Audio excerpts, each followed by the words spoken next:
Buenos días, damas y caballeros, colegas periodistas. Tengan todos y todas la más cordial. A very good morning to you all, and welcome to the press conference called by Erika Moines, Minister of Foreign Affairs, after the Ministerial on Migration, where the national government talks about joint actions to deal with the growing phenomenon of irregular migration at the highest level. It is my honor to leave you with Minister Erika Moines, Minister of Foreign Affairs. Good morning, everyone. Thank you very much for your interest.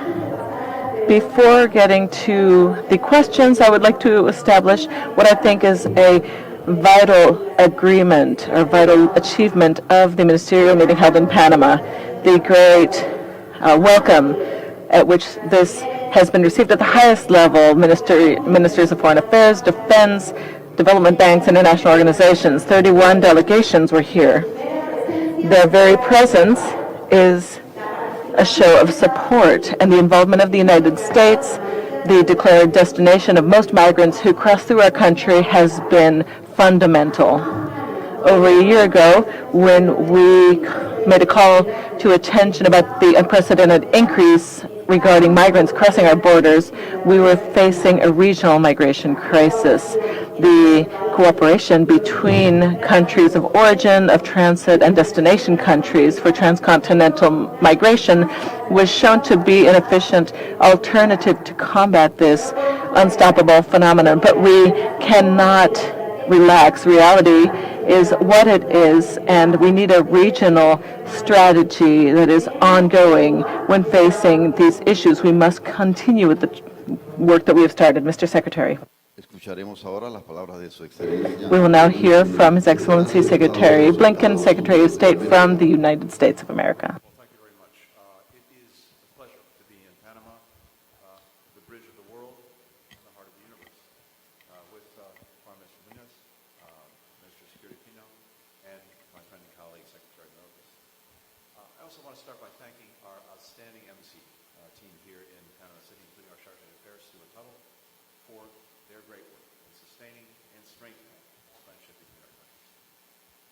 So we have just concluded a set of ministerial meetings to discuss a challenge that affects all 22 countries represented here, managing migration in our hemisphere.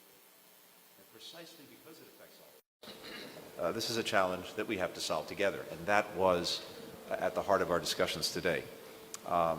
Here in Panama, we talked about some of the most urgent aspects of this issue, including helping stabilize and strengthen communities that are hosting migrants and refugees, creating more legal pathways to reinforce safe, orderly, and humane migration, dealing with the root causes of irregular migration by growing economic opportunity, fighting corruption, increasing citizen security, combating the climate crisis, improving democratic governance that's responsive to people's needs. Yesterday, Panama and the United States signed an arrangement to increase our bilateral cooperation across all of these issues. This is the second one we've made. The first was with Costa Rica. We hope to announce more in the coming weeks and months. This is how we deepen our coordination, and this is how we make more progress in helping vulnerable people, support communities, and protect the security of our borders. Our work together is going to continue at the Summit of the Americas in June, where we hope that leaders from across the region will be able to lay out shared principles for a shared response to regional migration and forced displacement. I also want to mention the international organizations that joined us here in Panama. They are critical partners in everything that we're working to do. The International Organization for Migration, the International Committee of the Red Cross, the Office of the High Commissioner for Human Rights, the UN High Commissioner for Refugees, UNICEF, the World Bank, and also equally important partners, multilateral development banks. They joined us here as well, including the Andean Development Corporation, the Central American Bank for Economic Integration, the Inter-American Development Bank, and the International Monetary Fund. This is the kind of cross-cutting coordination that the challenges of irregular migration demand. We're grateful for everyone's participation and everyone's contributions. I want to thank the government of Panama for being a leader, a partner on this issue, and for bringing all of us together for 2 days of what were productive talks, productive planning, and action. As President Cortizo and I discussed yesterday, the partnership between Panama and the United States is one of the strongest that we have in the Americas. Our countries work together every single day on the issues that matter most to our people. Our economic relationship is strong, with more than $13 billion in bilateral trade between us that's supporting thousands of jobs in both our countries. And 72% of all goods that travel through the Panama Canal are either going to or coming from the United States. We're proud to be the largest humanitarian donor to international organizations in Panama, and their work complements Panama's own assistance to migrants and refugees. We're working closely on counterterrorism and counter-narcotics through our security cooperation, and combating organized crime and money laundering through law enforcement cooperation. We're also fighting COVID-19 together. More than 70% of Panama's population is fully vaccinated, a remarkable achievement that the United States was proud to support with the donation of more than 500,000 Pfizer vaccine doses. We applaud Panama's leadership on climate, including the work that you've done on reforestation and decreasing energy emissions.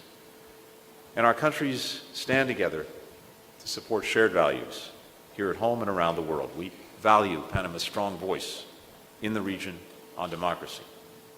We stand with Panama as it works to strengthen its own democratic governance and fighting corruption. And we appreciate how Panama stood firmly against Russia's unprovoked war of aggression against Ukraine and affirmed the principles of sovereignty and territorial integrity that lie at the heart of the United Nations Charter. Yesterday, Secretary Mayorkas and I visited the Panama Canal, something that I've, like so many millions of people, read about, studied, but when you see it, as I did for the first time, it really gives you pause at the extraordinary feat of human engineering, human ingenuity, but also the powerful symbol of the historical partnership between our countries. A reminder that Panama is at the center of so much global economic activity and connection, a gateway between the continents and oceans, a leader in the region and beyond, a true friend and partner to the United States. And for that, we're very thankful. Thank you. Tenemos las palabras de Su Excelencia Juan Manuel Pino, Ministro de Seguridad Pública.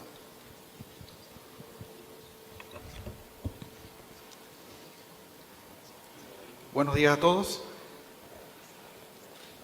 Primero, agradecer el tiempo que hemos tenido, tanto en trabajo de campo, como en trabajo de reuniones bilaterales, como en reuniones multilaterales. Muy completo la atención a este fenómeno migratorio y a su protección. Agradezco al secretario Mayorkas acompañarnos al Darién, que es una zona inhóspita, como se ha dicho, porque es una forma de comprender en lo que pasa el migrante al transitar por Panamá. Primero, Panamá, para reforzar esa voluntad de este tema de atención mundial de la migración, firmó en el día de ayer una carta de intención, donde reafirma su voluntad de seguir tratando el tema bilateralmente con los Estados Unidos, donde existe una relación histórica de seguridad que debe ser afianzada security, which must be supported increasingly every day because these issues must be dealt with in a timely manner, quickly, because these are issues that affect the future. Migration is here due to changes that are happening at the global level, so I appreciate this visit, and Panama here reaffirms its willingness to continue to work on this via the signing of the letter of intent. Finally, I led issue number 2, the working group for security with ministers and vice ministers of security as well as delegations of over 12 countries who were with us here. It was clearly reflected. We saw the good intentions, and for the first time I was able to see how at the multilateral level we tackle this scourge. We saw examples of how different countries deal with the issue, and now we must bring our efforts together and act quickly, because migratory flows will continue and will increase.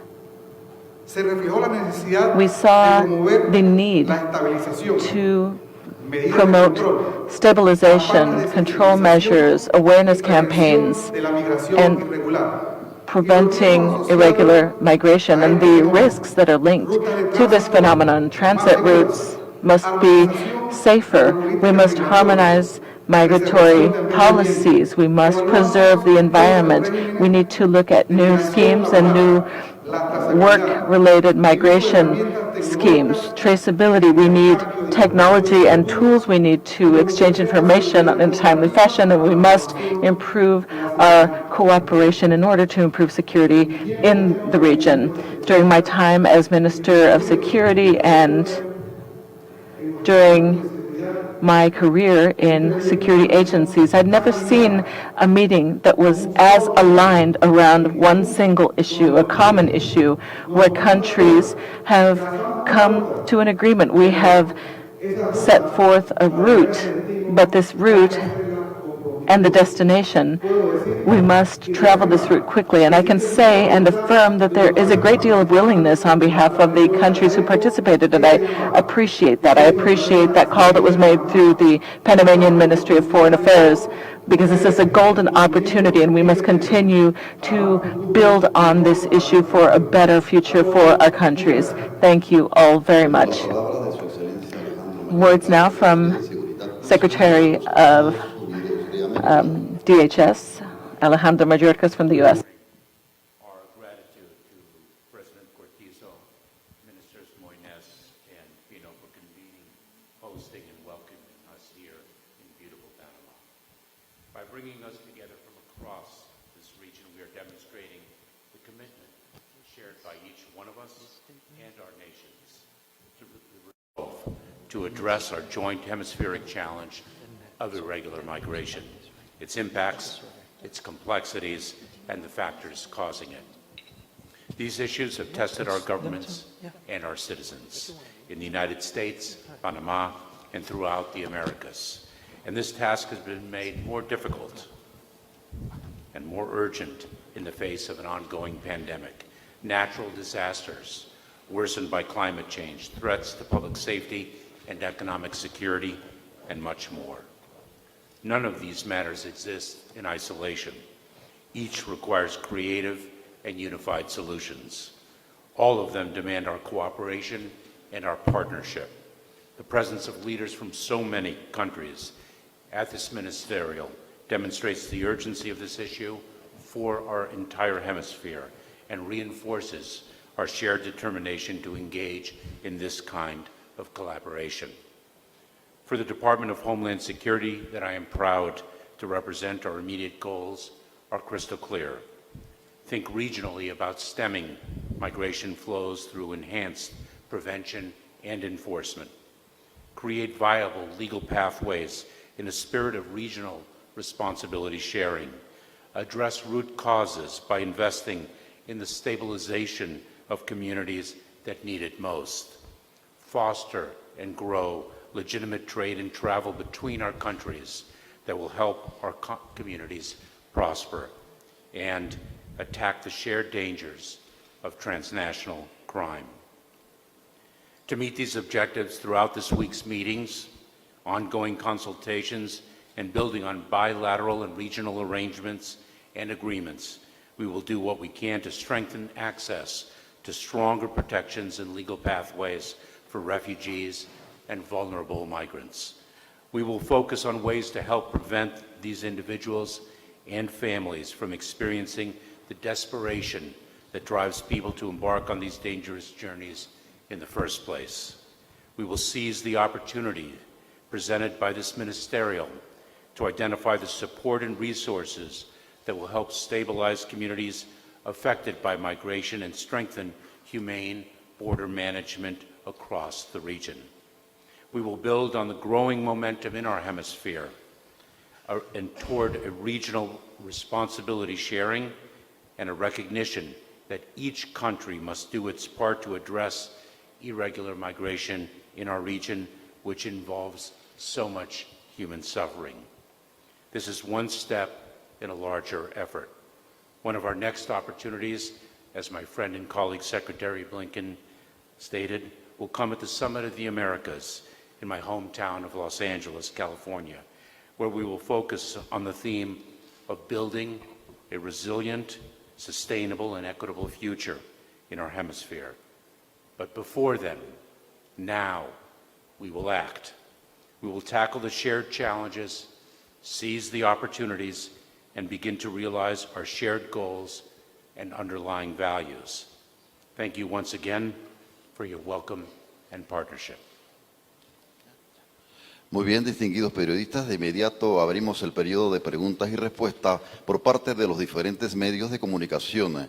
En primera instancia, le cedemos el turno al colega Isaías Cedeño de TVN.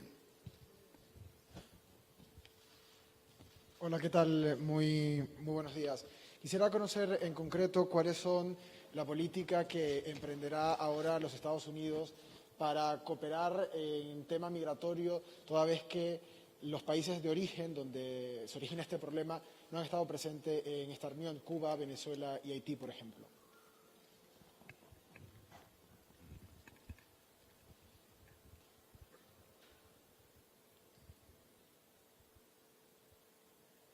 So our plans have a number of different components to them. One critical first step is reflected in the ministerial that we have convened today that has brought together so many different nations. And that is to address the root causes of why individuals flee their homes, leave their countries of origin for lands that are unfamiliar to them, the process of stabilization.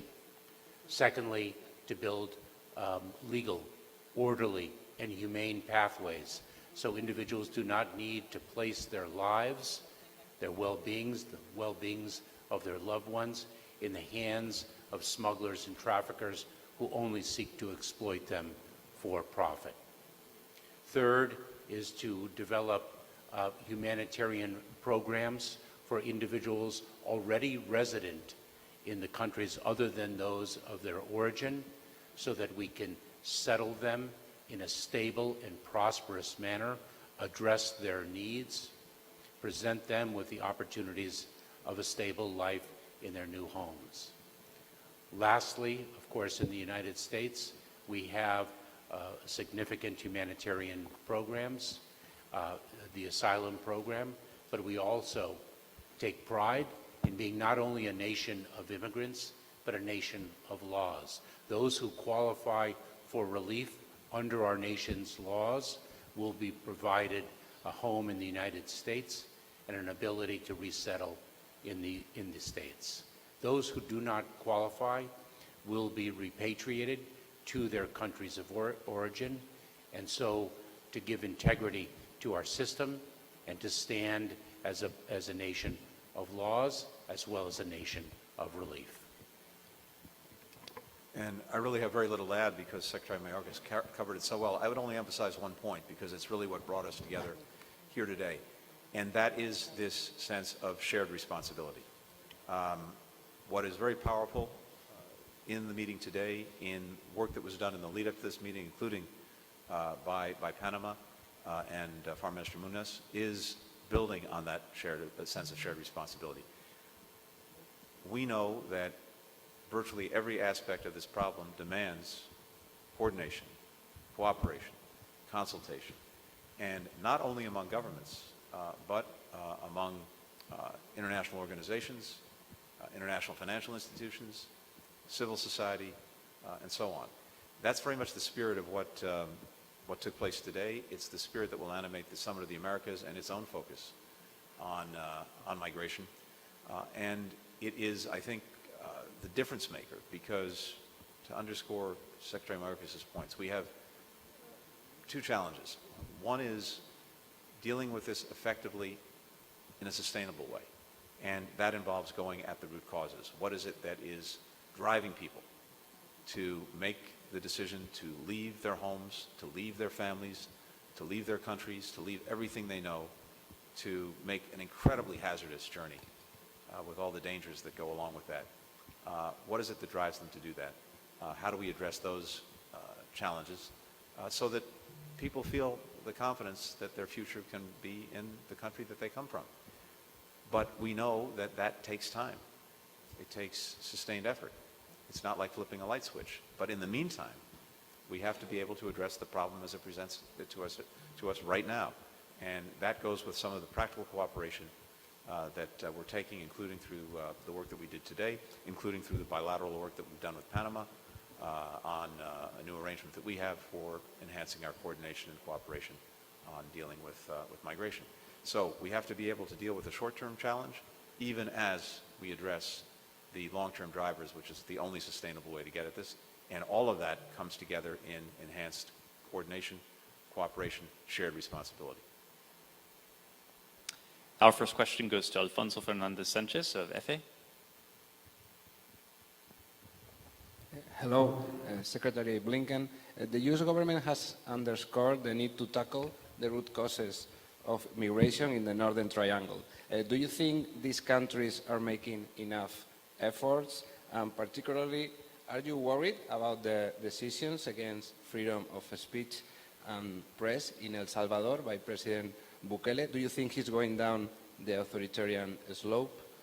La canciller Moines, ¿considera que Estados Unidos está cumpliendo con su parte de responsabilidad en estas cuestiones migratorias? And do you think that the U.S. is complying with all that they are supposed to comply with these migratory things? First, what we are experiencing in our own hemisphere is multifaceted.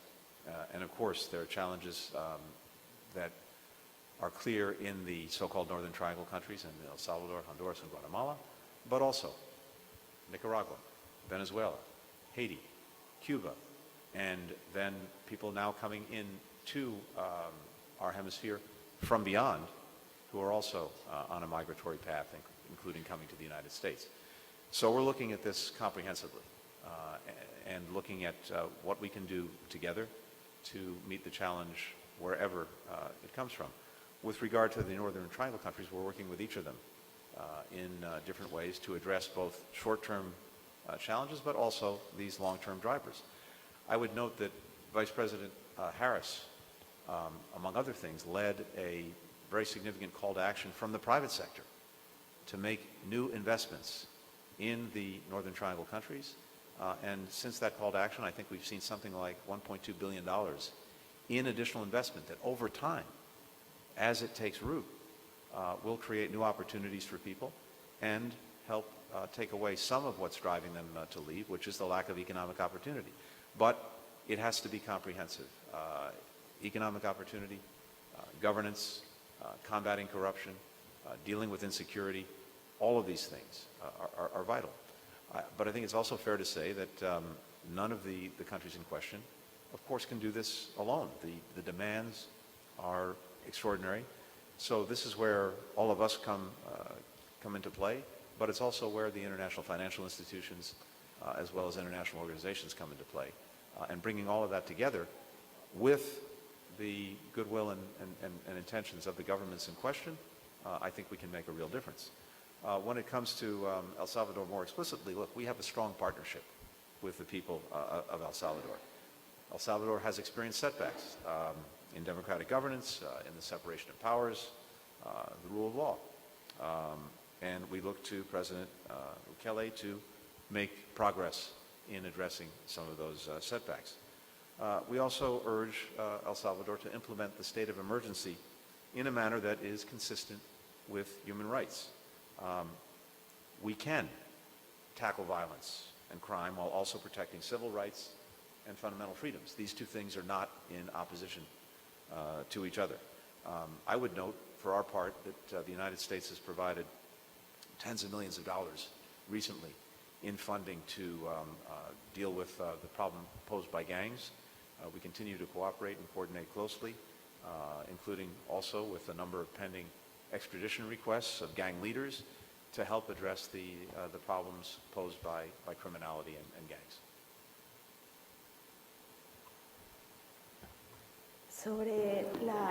Regarding the participation of the U.S., I believe, first of all, I would say that their participation, as I said before, because the U.S. is the destination of most of the migrants. Their participation here is fundamental, but also not only from the work that we have been doing.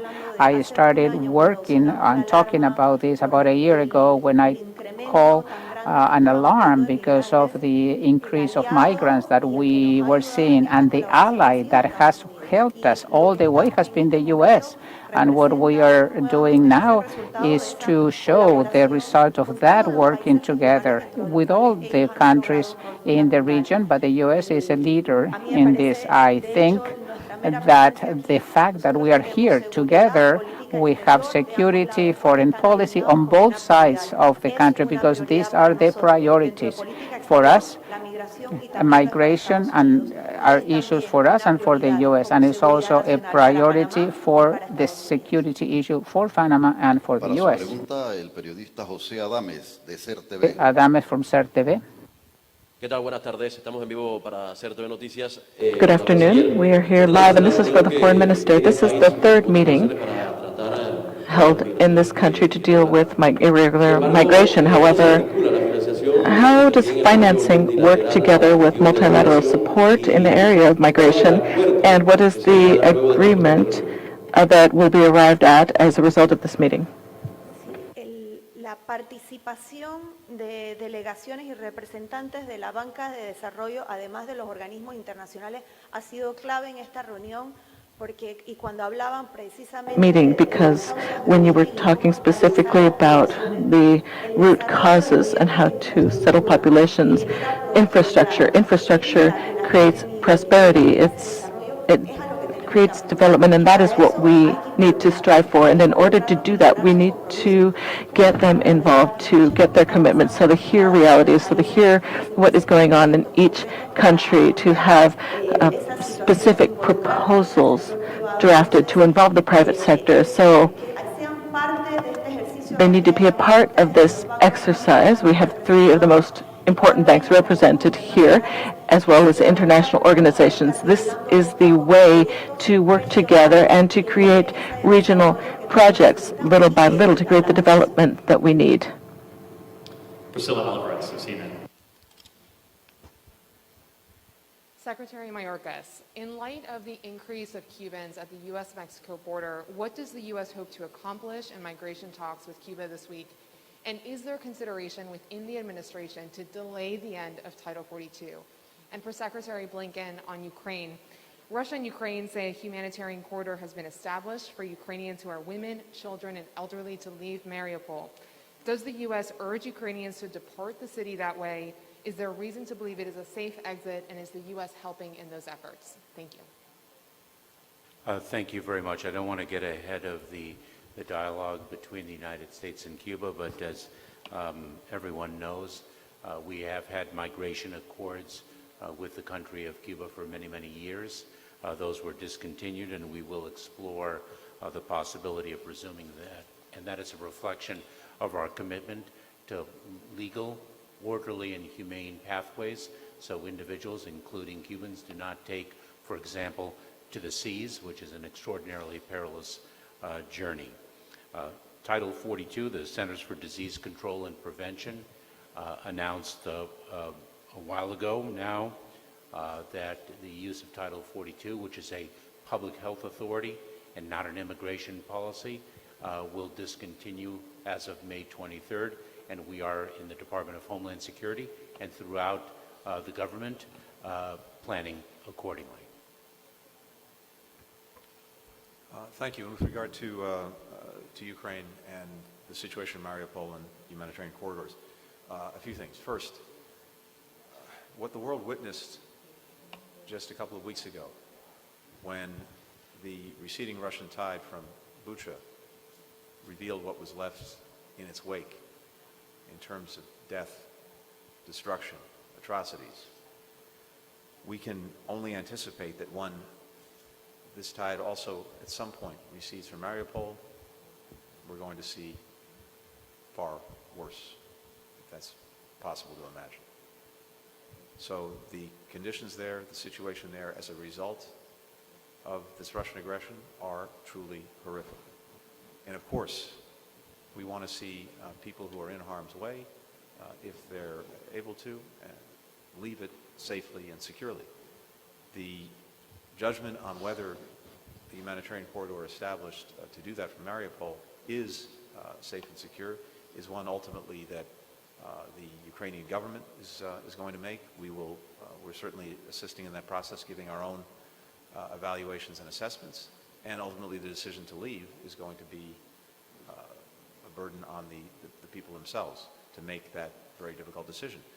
What gives pause is the fact that there have been agreements on humanitarian corridors established before that have fallen apart very, very quickly, if not immediately, principally because the security has been violated by Russian forces. And so people leaving, believing that they could do so safely and securely, were fired upon.